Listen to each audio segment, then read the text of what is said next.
Hey, dangerologists, and welcome to this week's Danger Desk with me, David O'Doherty, the writer of the Danger is Everywhere books about my next door neighbour, Dr. Knoll. He lives just through that wall, and he is worried about absolutely everything. Unfortunately, Chris, who does the beautiful illustrations, can't be here this week. He's had another one of his accidents this week. He's managed to get stuck inside a post box. I know he went to post a letter, and I think he was just too enthusiastic, and he must have posted and then posted himself. All I know is he's stuck inside a post box now because he keeps ringing me and saying, I don't know where I am, but there's letters everywhere. And hopefully a postman comes and finds him. But if you happen to walk past a post box in the next week, please go up to it and just be like, Chris, are you in there? And let me know if he is. Thank you. Now, Dr. Knoll has asked this week that he's particularly worried about volcanoes. He's worried about a volcano erupting while you are watching this video. So he's asked me to begin with some of his volcano advice. Volcanoes, he begins, are huge underground farts that shoot boiling rocks and earth and anything else that happens to be down there up into the air. On a danger scale of kittens to lions, volcanoes are even more dangerous than lions. Wow. They are as dangerous as robot lions. Now, I should explain Dr. Knoll's dangerous cats scale there. It starts off with kittens, which he says they're a little bit dangerous. I mean, I guess they can nip you. Then grown-up cats, oh yeah, no, they really can. Then wild cats, they can get angry. Moving on to cheetahs, then leopards, tigers, then actual lions, into robot lions who are like, they're, according to Dr. Knoll, the most frightening lions of all. He goes on. You really, really, really don't want a volcano to erupt underneath your home. And I can't say really enough times there. It will fire you and all of your stuff up into the air. And when you land, it will be in lava, which will melt you like ice cream landing in very hot soup. Wow, that is a very powerful image. Also, it would ruin the soup. It's quite disgusting. If you get stuck in a volcano eruption, it's best to sit in your bath and try to row away. I'm not sure that's great advice, Dr. Knoll, but I think it explains why Dr. Knoll, he doesn't sleep in a bed, he sleeps in a bath. How to check if a volcano is about to erupt underneath your home. This is what we need to know. 1. Is there smoke rising from the yard? But make sure this isn't the neighbours having a barbecue. Remember, volcanoes don't smell barbecuey. It's always a good idea to call over the wall to your neighbours, excuse me, is this a barbecue or a volcano? I mean, that is a very good question. Number 2, is your home really, really, really warm? And I don't mean warm like somebody has left the heat on for ages. I mean always like, why is this sausage cooking when I drop it on the floor? That's a technique. If you're worried that a volcano is about to erupt underneath your home, put a sausage on the kitchen floor. And if it goes like, that is a very bad sign. Number 3 sign that a volcano could be about to erupt underneath you, very loud rumbling. Volcanoes rumble for quite a long time before they go boom. So you must be able to check for this. Note, be careful not to confuse volcano rumbling with a train going by if you live beside train tracks, the washing machine, or giraffes running around in the zoo behind your home. I mean, that's very Dr. Knoll specific because he lives beside a zoo. Maybe some people watching this live near zoos. Wow, that's a lot of danger there. On Danger Desk last week, I mean, I've got so many questions. I'm trying to get through all of your questions, and I think I've got the Danger laptop here. We'll try and get through as many as we can on this week's show. First question, comes from Felix and Rox Wang, and they are in America. How does Dr. Knoll get his information and ideas for his book to you and Chris? Does he use blunt-nosed paper aeroplanes over the fence? Oh, I see what you're saying there. I bet that's from Felix. Does he write the information on a piece of paper and then sort of bend the nose down so make it into an aeroplane and then try and fly it? I mean, it's not a bad suggestion, but Dr. Knoll would never do that because he doesn't like surprises, and he wouldn't like the idea of you getting a surprise by a paper aeroplane coming into your garden.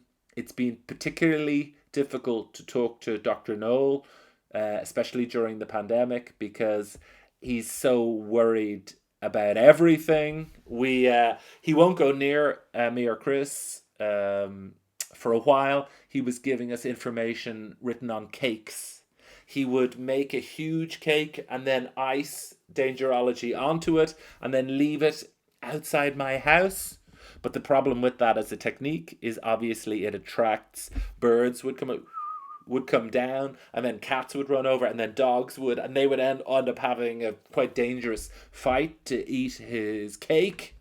I know what you're thinking. You're thinking, well then, David, why doesn't Dr. Knoll just write the information on paper and just post it in through your letterbox? Because Dr. Knoll thinks letterboxes are one of the most dangerous things in your home. So many animals can get in through a letterbox. For example, a sneaky beaked flamingo. See it there? It's got a big long beak and it sticks it in and steals stuff that might be in your hall. See there with an umbrella, a glove, keys. That's a really bad letterbox danger. Another letterbox danger, chubby wasps. Now, chubby wasps they're like normal wasps, but they steal delicious things. One of them holds the letterbox open and the others all fly in and they search for chocolate or biscuits or yummy stuff like that. You know chubby wasps because normal wasps make this sound. Chubby wasps make this sound like that. So look out for them. And then the biggest danger, letterbox danger of all, is the parp donkey. Do you guys know about the parp donkey? It's a rare donkey that comes out at night and it reverses up to your house and it puts its butt in front of the letterbox and lifts the letterbox with its tail and then parp! And they do the stinkiest parps of all. A parp that is so stinky you will have to move out of your home for 2 weeks. 2 whole weeks! And also you'll have to repaint it. Yeah, that's very stinky. They are the stinkiest animals of all. You're probably wondering, David, what are the other most stinky animals? Well, I'll tell you because they're on this chart right here. We'll start over here, and that is the human dad. They are one of the stinkiest farters. The human dad also is the only animal that doesn't accept responsibility for the fart. Instead, look, it's blaming it on the dog. Then there's bumjet penguins. See, they propel themselves through the water just by farting themselves along. This is the whiffy hippo. This is capable of stinking out an entire jungle or savannah. Vampires, we'll cover that in another episode. Vampire farts, you got to be able to spot them because they're not like or like, they're like this honk, like the sound that a ship makes when it passes another ship in the ocean. And there's the stinkiest fart of all. See the parp donkey. There it is. Look with its big stinking cloud. Sorry, I haven't answered Felix from America's question, and that was how does Dr. Knoll get the information to me and Chris? He shouts it at us from a great distance. I mean, it's a tough time for someone who's worried about everything like Dr. Knoll. So, for example, this is Dr. Knoll just when he goes to the shop. See, he's gone to buy a cabbage, and he goes to the nearest mountain top here, and he screams, "Can I have a cabbage, please?" And that's how we're doing our Dangerology during the pandemic. Thank you very much for writing in, Felix. And anyone who's got any questions, just get a grown up to contact me via my Twitter, via my Facebook, via email is on my website. Any of those is good. And next question comes from Dangerologist Milo. And he asks, are leaves dangerous? Are leaves dangerous? Oh my goodness. Leaves are so dangerous that Dr. Knoll has put a whole section in this book in Danger Really Is Everywhere. And it's a section he calls which is short for Advice About Avoiding Angry and Aggressive Animal Attacks. And this deals with beasts of the trees. Grabbies. Now, grabbies are bees that move around in swarms and pick you up. All Dr. Knoll says is you better like the taste of honey, because where these bees are taking you, it's the only thing to eat. Glue poop pigeons. Now, they are pigeons whose poop is so gluey that if you happen to sit on top of it, you will be stuck to that park bench for some time. And if it lands in your hair, you'll have to chop all your hair off. The wedgie gibbon. Their long arms reach down from trees and hedges and pull your undies up much higher than they are supposed to go. As snatchy squirrels. It's not just that they come down and steal your wallet, it's they then use your bank card to buy things online, and you don't even realize that they've stolen your credit card number till a month later you get the bill and there's stuff on it that only squirrels are into. You're like, I didn't order 10 tons of nuts. I didn't order a tiny hammock for a tree. I didn't order a special hair dryer that's tiny and just for squirrel hair dryer. I didn't. And finally, and this is, I think, what Dangerologist Milo was asking about, the Alif gator. This is it right here. See that? See that terrifying Alif gator? When leaves fall off, they become mini danger carpets and offer the perfect hiding place for some real nasties. The worst of which is the dreaded Alif gator. This is a frightening reptile from Belgium, like so many frightening reptiles, that preys on people who enjoy kicking piles of leaves. One encounter with an Alif gator and you will never look forward to autumn again. Whoa, that is... Got some incredible pictures this week have been sent to me. Send me any other pictures you got. Actually, that's not a bad idea for pictures this week. Maybe dangerous things to do with trees. Any dangerous animals that you can think of that might be in trees? Try and draw me one and get someone to send it to me. This one is from Lucy. Last week I asked for some very safe pets. And this is Lucy, who's wearing special safety goggles. See them there? She has got a pet shoe. A shoe is a very safe. I mean, I guess something could live in it, but no, that's a really, really good one, Lucy. Two more really good ones are from Max and Joey. And these are very safe pets going for walks. This is a tiny, tiny, tiny robot right here. And this one here is... I think is that a big stone on a skateboard? It looks very happy. Whatever it is absolutely delighted. The last one comes from Lois, and it's a cap. It's a pet cap. And again, look, she's taking it for a walk. You got a cabbage on there. Dr. Knoll will absolutely love that when I show it to him. Caps are safe unless, Lois, there's a big gust of wind. And imagine that it blew the cap, and then someone was cycling along, and the cap went like that, and they were cycling near the zoo and went into the lion enclosure. Or even worse, the robot lion enclosure. So yeah, that's fair. If anyone's got another very safe pet, send it in. Oshin has sent an amazing video asking how you know if your little cute bunny might grow up to be a kangaroo that could punch you in the face. And that's a question many of you have wondered.